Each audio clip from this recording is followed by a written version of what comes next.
Shalom.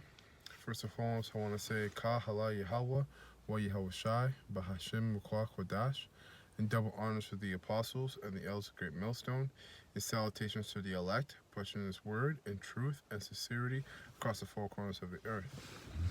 I want to read Psalms 83, and I'm going to title this. Video, "Keep your eyes sharp and know your enemy." So, Psalms chapter 83, verse 1, and it reads, "Keep not thou silence, O Yahweh, Ba'ashem Yahushai. Hold not thy peace, and be not still, O Yahweh, Ba'ashem Yahushai. For lo, thy enemies make a tumult, and they that hate thee have lifted up their head." And that's true, man. Like, you have to understand that these Edomites, man, even 2/3 of Israel, really, when it comes to, those of us brothers who are sincerely doing this work, and we're doing it in truth and sincerity, 2/3 of Israel, which includes your family members, whoever scoffs at this truth, all right, and also, especially Esau and these other nations, they're constantly scheming and plotting with one another to get you out of this truth, to figure out how to stop you from pushing the truth. Because, see, in this society, the truth hurts, right? And this is a soft society, and no one wants to be hurt in this society, even if it's for the greater good. It's for the betterment of their souls. They don't want to be hurt. So when you tell them the truth, and you live in the truth, and you constantly preach it, and you think it, and you walk it, and you talk it, these people don't want to be around you, man. They want, if anything, they want you dead. They don't want that. Right? So they're always constantly going to be plotting against you. So you can't trust your enemies, no matter how humble they might show themselves to you. You cannot trust your enemy. If they're not in the truth, if they're not calling the name of Yahweh, Wa Yahweh Shai, don't trust them. It's that simple, right? Because it's either the spirit of the Lord is in them or the spirit of the world is in them. It's one or the other. And if the spirit of the Lord is in them, they're going to be calling on the name of Yahweh, Wa Yahweh Shai, not Jesus and Christ. So it says, "For lo, thine enemies make a tumult, and they that hate thee lifted up the head. They have taken crafty counsel against thy people, and consulted against thy hidden ones." And we, as Israel, we're the hidden ones, man, because we're scattered across the four corners of the earth. We're in other nations, all right, and we're all over the place. And Esau has been conspiring to take us down, man, since we got brought over here to the Western Hemisphere, right?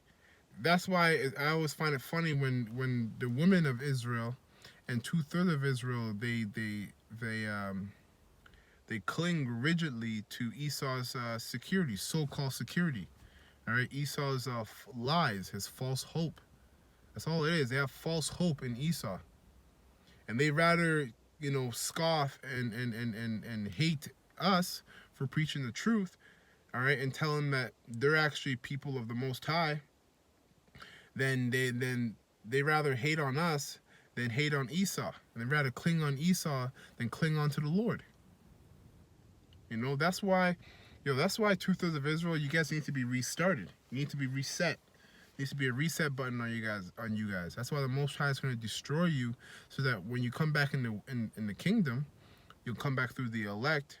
But when you come back, you're going to come back in your right mind, because you're all the way gone in this kingdom, all the way gone, right? But these Edomites, man, back to these Edomites. These Edomites, you have to understand, no matter how soft they are, or no matter how humble they present themselves to you, they are your enemy.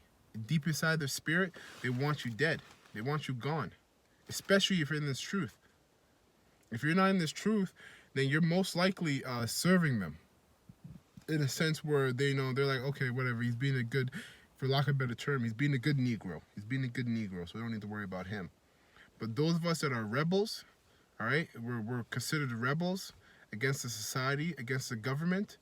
We are the ones that are we are the ones that they want dead. We're the ones that they want, you know, out of this kingdom, out of Esau's kingdom, so that they can continually rule in wickedness. But that won't happen, man. Even those of us that will die for this truth, is going to be for the truth in the name of Yahweh Shem Shai. Our works won't go, our works and our fruit won't go unfulfilled. Esau you're still gonna fall to this, or your kingdom's still gonna fall in the end of the day, right? So it says, verse 3, they take crafty counsel against thy people, and consulted against thy hidden ones. They have, I'm gonna read a precept to that actually real quick. I got a precept.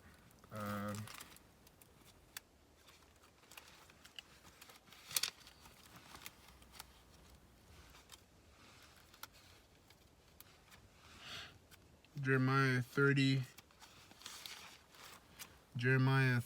and 16, and it reads, therefore all they that devour thee shall be devoured, and all thine adversaries, every one of them, shall go into captivity, and they that spoil thee shall be a spoil, and all that prey upon thee will I give for a prey. So the Most High, because right now, we're still, as a nation of Israel, we're still under slavery, under the slavery and the captivity of Esau.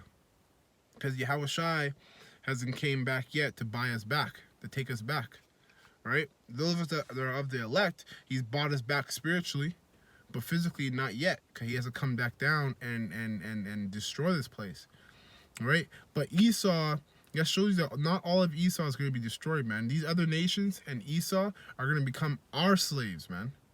All right, because we were their slave, and that's righteous in the eyes of the Most High, and His Son Yahweh Shai.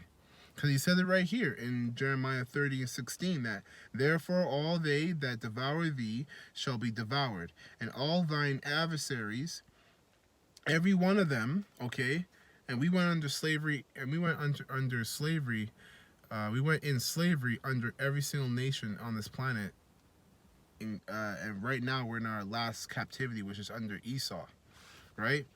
So it says, our adversaries, every one of them, shall go into captivity, and they that spoil thee shall be a spoil, and they, shall go into captivity, and they that spoil thee shall be a spoil, and all that prey upon thee will I give you for a prey. So what goes around comes around, man. This is the hope and the faith of the saints, of the elect, that we get to get revenge on our oppressors. We get to make them our slaves, all right? And live lavishly off their backs, like they did off ours. And it says, back to Psalms 83 and 4 now. They have said, come and let us cut them off from being a nation, that the name of Israel may be no more in remembrance. And that's what they've been doing, man. That's why when we come out and preach this truth, man, we always talk about the name of the Most High, Yahweh Shem Shai. All right, you Negroes, you Latinos, and you North American Indians, you guys are not Negroes, Latinos, or North American Indians. You guys, that's so-called. You guys are Israelites, man. You guys are Israelites under the name of Yasha Allah, which is, he is a prince of the power. All right, beginning with Yahweh Shai, we are sons of the Most High, and we got to come back to his ways, right? But Esau has done everything he can in his power to make us forget about our heritage, to make us forget who we are, to make us forget our power. All right. In turn, that's why it was so easy for him to put us into slavery, because we didn't even know who we were in the first place. So we were whoever Massa said who we were. Right? But Esau's going to pay for that, man.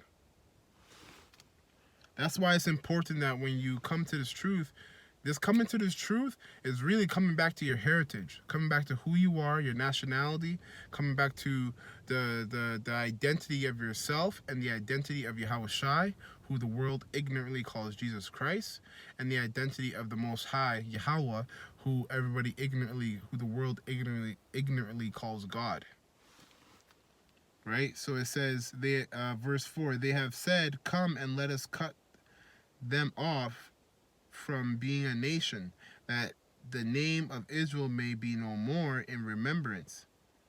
For they have consulted together with one consent. They are confederate against thee. The tabernacles of Edom and the Ishmaelites of Moab, and the Ishmaelites, it's like I read that one more time. Verse 6, the tabernacles of Edom and the Ishmaelites of Moab and the Hagarians,